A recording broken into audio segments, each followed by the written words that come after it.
આપણી સમક્ષ રજૂ થયો। ત્યારબાદ રાજસ્થાની લોક નૃત્ય ઘુમર ગુજરાત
સાચા મા બાપની ખોજ હજી ચાલુ છે.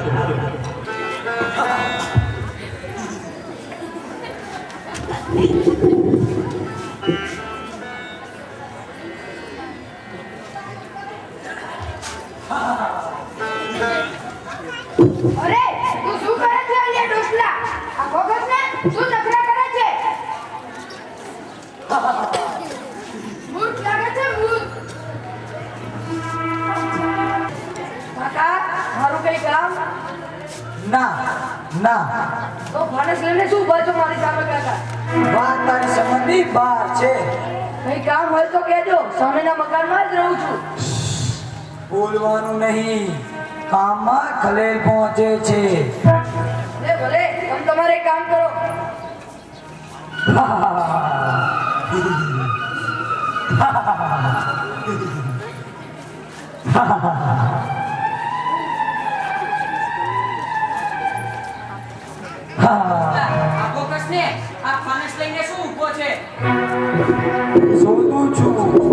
શોધું છું. તો નીચે શોધ ને. અહીંયા ડાચા ઉપર શું ડાટ્યું છે? આ તારો બાપ અહીંથી પસાર થાય છે દેખાતું નથી? બાપ? મારો બાપ? ના ભાઈ ના, તું તો બાપ બનવાને લાયક જ નથી. શું બકવાસ કરે છે તું? જવા દે ને યાર, પાગલ છે પાગલ. ગાંડો થઈને ફર્યા કરે છે. પોતે તો હેરાન થાય છે અને બીજાને પણ હેરાન કરે છે.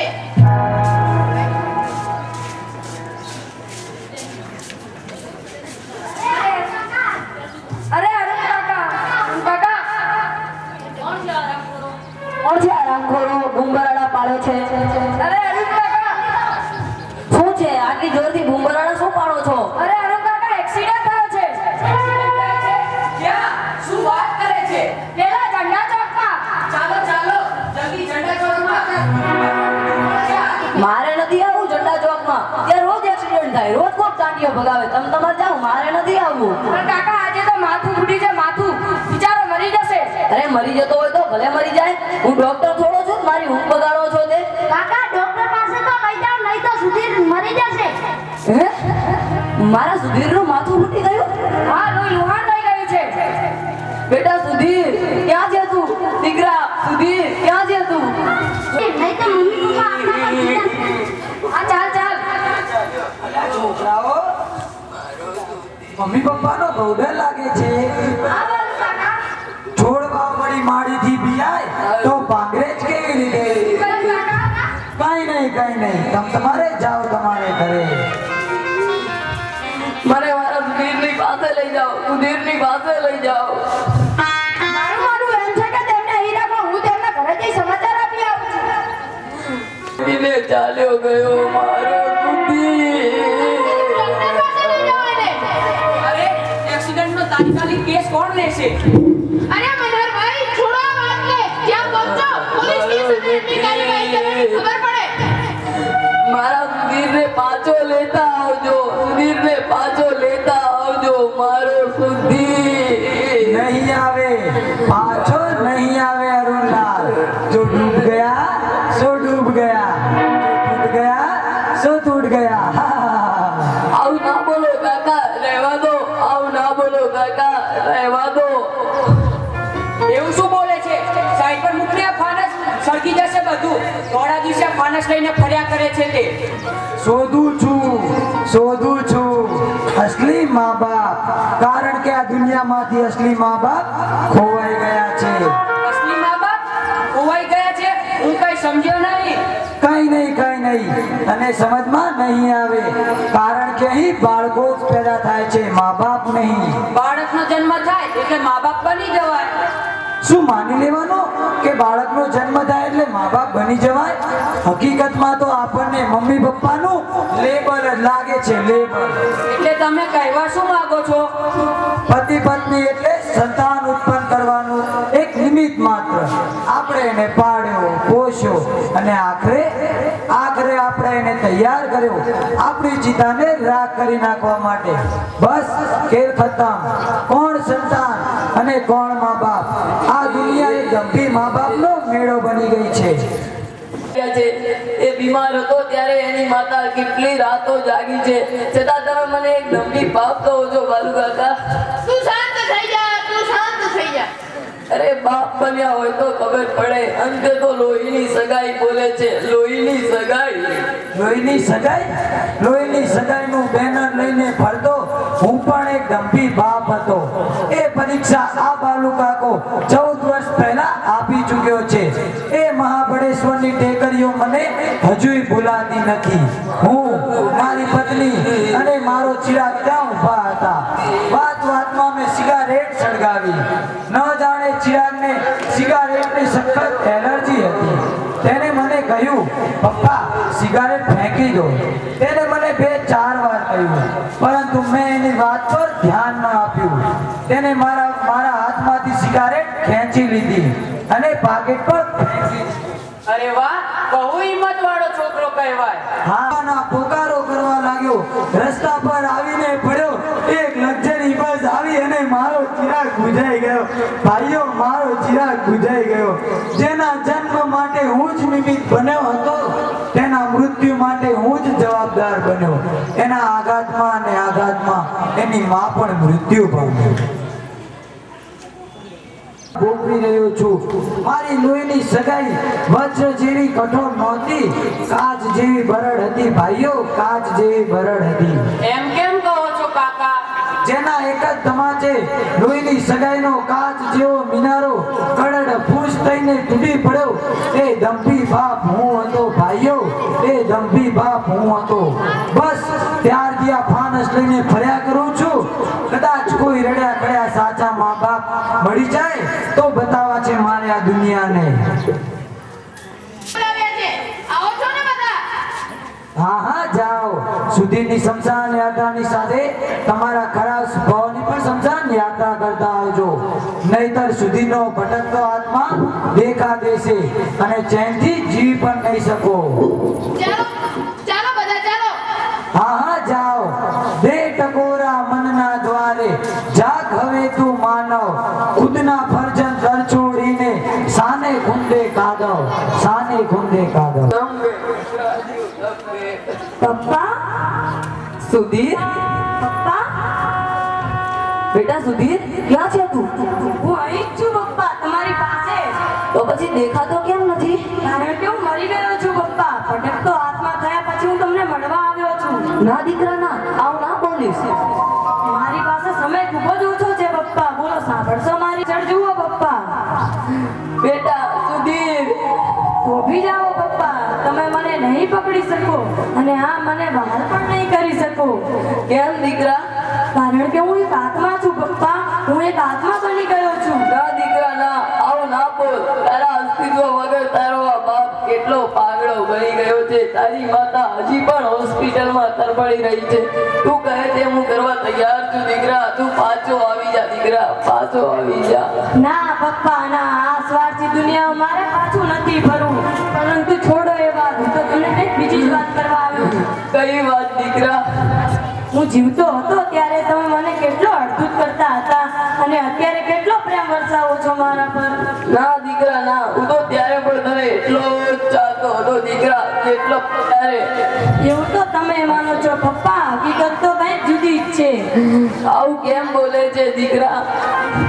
તો શું કહું પપ્પા, તમારી નજરે તો અમે વડના વાંદરા ઉતરીએ એવા ધમાલ મસ્તી લોકોને પજવી એવા છીએ ને ઘરમાં દાદા દાદી કોઈ બધા જ તમારી દીક બતાવે છે જાણે પપ્પા કોઈ રાક્ષસ ના હોય પરંતુ દીકરા એ બધું તમારા ભલા માટે જ હોય છે ને દીકરા. પરંતુ પ્રેમ અમારી ભાષા છે અને વાર્તા અમારી બુદ્ધિ છે તમે અમને મારો વઢો તો કોઈ કેટલું યોગ્ય છે હું કબૂલ કરું છું દીકરા, એ મારી ભૂલ હતી દીકરા. ના પપ્પા ના તમે દારૂ સિગરેટની મોકાણમાં અમારા પર કે મમ્મી પર હાથ નથી ઉગામ્યો જ્યારે મમ્મી માતાની બની તમારું સામે બોલે ત્યારે તમે છૂટા હાથની માર નથી મારી પપ્પા દાડોનો વરસાદ નથી વરસાવ્યો છી છી છી કેટલું બેહુતું વર્તન તમારું પછી અમે આવું જ શીખીએ ને બસ કર બેટા, બસ કર, રહેવા દે, હવે મારાથી સહન નહીં થાય દીકરા, રહેવા દે. ના પપ્પા ના વાત નીકળી છે તો